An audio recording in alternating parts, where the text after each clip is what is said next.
I've got 4 speakers. First speaker, Nick Carruthers.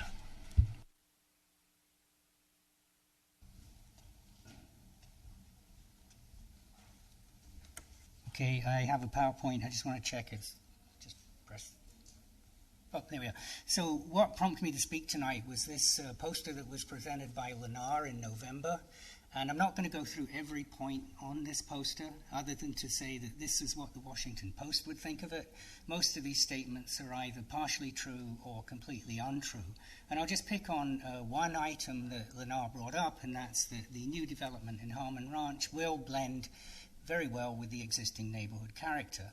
And if you look at this diagram, what I've done is the RS7 zoned houses are in green, so they're at the left in the top, and the RSF houses, which is the new proposed zoning by Lennar, are in the sandy color, the orange color. And by way of comparing the lot sizes, what I've done at the bottom is I've taken the lower row of houses, which is 10 houses, put them at the lower left rather, and shown that if they were lot sizes which are RS7, that would only be 7 houses. So in effect, there's roughly 50% more houses than you would expect in the same amount of land. And of course, that doesn't actually just concentrate on buildable land, okay? So if we were to compare the development standards of RS7 versus the Harmon Ranch specific plan, I've highlighted this here, and what maximum density is 8 per acre under RS7. We would calculate roughly 40 homes, and you'll see there's superscripts there. In the letter that accompanies this, I've explained where that comes from, but if you look at the right, you'll see that the Lennar is proposing 63 homes on smaller lots with smaller setbacks. So I'm not going to go through every single point there in the interest of time, but you can see where they are actually getting they're getting more houses in by reducing the sizes of the lots and having the houses closer together.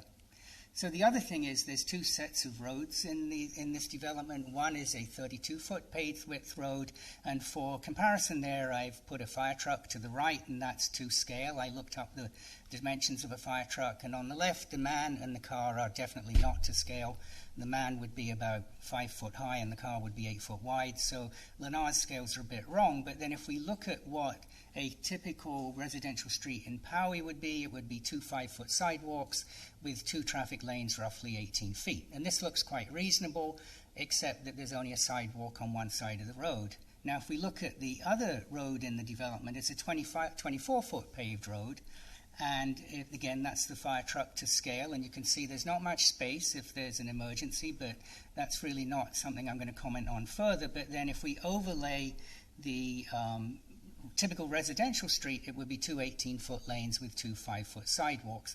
And one other point about this is if you look to the left and the right, as the land comes down to the road, that would perhaps suggest that the lots are actually on higher pads than the street.